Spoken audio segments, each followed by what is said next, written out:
नमस्कार मित्रों, स्वागत है आपका मिशन के यूट्यूब चैनल कानपुर में।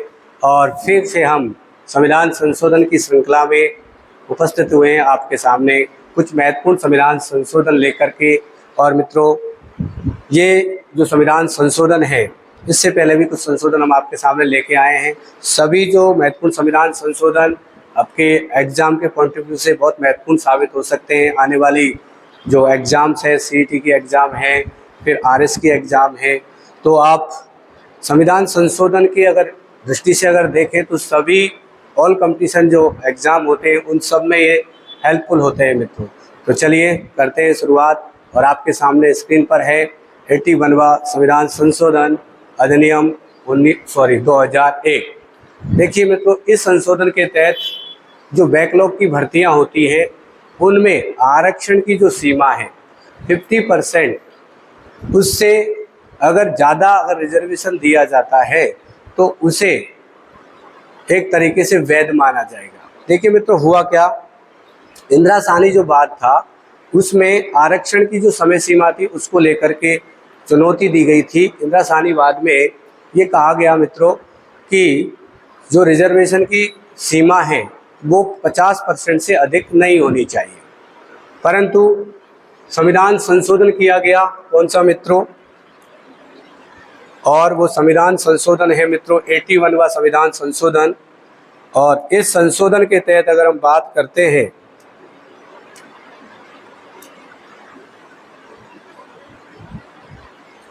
कौन सा संशोधन है मित्रों? 81वां संविधान संशोधन।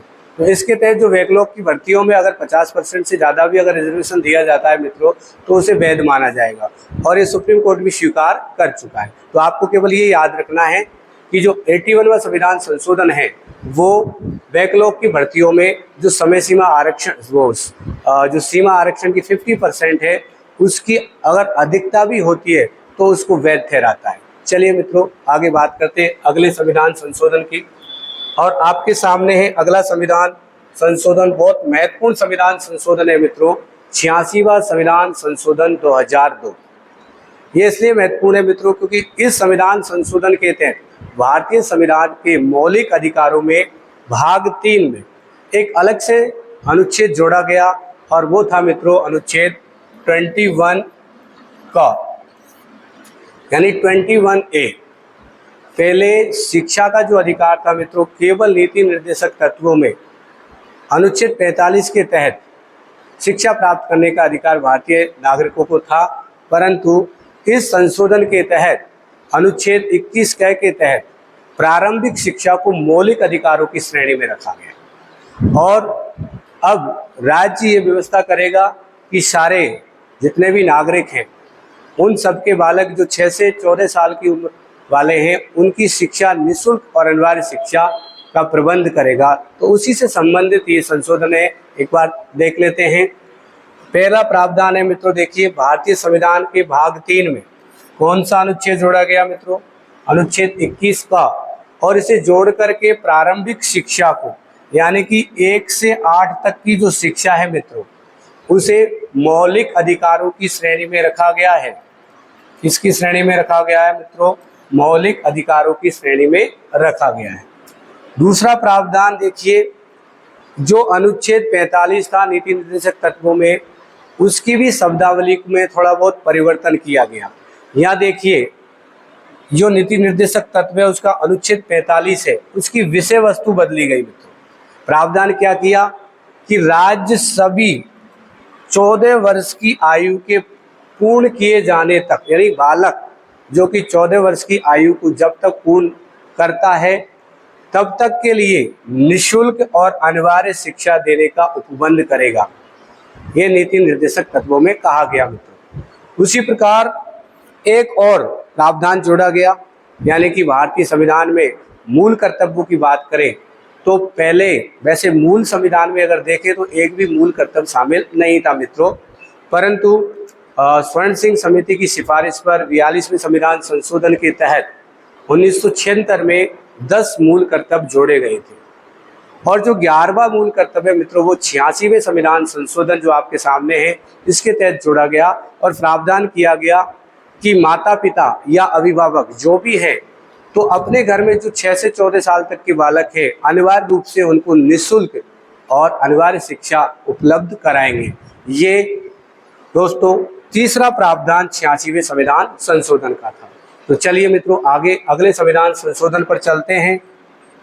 और अगला संविधान संशोधन मित्रों आपके सामने है 87वां संविधान संशोधन अधिनियम 2003। देखिए इसके तहत हुआ क्या मित्रों, पहले क्या था, जो लोकसभा थी, लोकसभा में राज्यों की जो विधानसभाएं थी उनमें जो सीटें थी विधानसभा की उसका आधार 2001 की जनगणना को माना गया था। परंतु ये जो 87वां संविधान संशोधन था इसके तहत,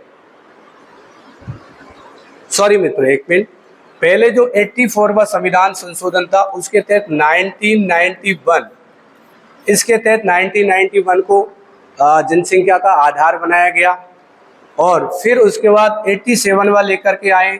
तो इस संशोधन के तहत मित्रों क्षेत्रीय निर्वाचन के जो पुनर्निर्धारण का आधार बनाया गया वो 2001 की जनगणना को बनाया गया। और प्रारंभ में जो जनसंख्या का जो आधार था मित्रों क्षेत्रीय निर्वाचन की, वो था 1971 की जनगणना। उसके बाद 84वें संविधान संशोधन के तहत 1991 की जनगणना को आधार बनाया गया। फिर उसके बाद 87वां संविधान संशोधन किया और उसके तहत उसमें कुछ फेरबदल किया गया, यानी कि 1991 की जनगणना को नकारते हुए मित्रों 2001 की जनगणना को क्षेत्रीय निर्वाचन के पुनर्निर्धारण का क्या बनाया गया मित्रों, आधार बनाया गया। चलिए मित्रों आगे बात करते हैं अगले संविधान संशोधन पर, और वो संविधान संशोधन है मित्रों 89वां संविधान संशोधन अधिनियम 2003।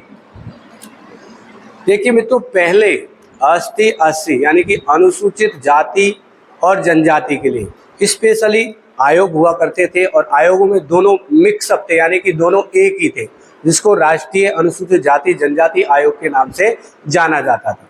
परंतु 89वें संविधान संशोधन 2003 के तहत मित्रों क्या किया गया, जो दोनों का जो मिश्रित रूप था, यानी कि राष्ट्रीय अनुसूचित जाति आयोग एवं जनजाति आयोग, इनको अलग अलग कर दिया गया।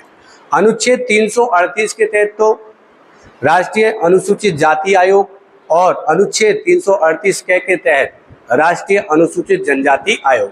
तो मित्रों यहाँ पर 89वें संविधान संशोधन के तहत राष्ट्रीय अनुसूचित जाति एवं जनजाति आयोग को अलग अलग श्रेणी में बांटा गया और दोनों अलग अलग बांटे गए। अब यहाँ देखिए इसमें इन आयोग में प्रावधान है कि इनका एक अध्यक्ष होगा मित्रों, एक उपाध्यक्ष होगा और 3 अन्य सदस्य होंगे जिनकी नियुक्ति राष्ट्रपति के द्वारा की जाएगी। इस प्रकार का प्रावधान इस संशोधन के तहत किया गया। तो देखिए मित्रों यहाँ लिखा है अनुसूचित जाति और जनजाति आयोग को कितने भागों में, 2 भागों में विभाजित किया गया।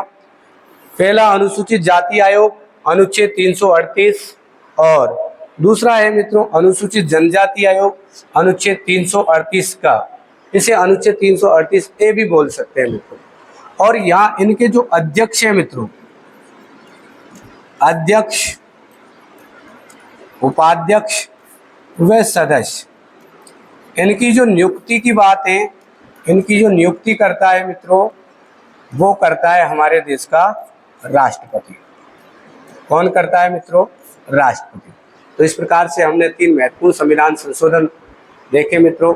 इसी प्रकार की वीडियो हम आपके सामने लाते रहेंगे। चैनल को सब्सक्राइब करें, लाइक करें और बेल आइकन को दबाना नहीं भूलें। जय हिंद, जय भारत।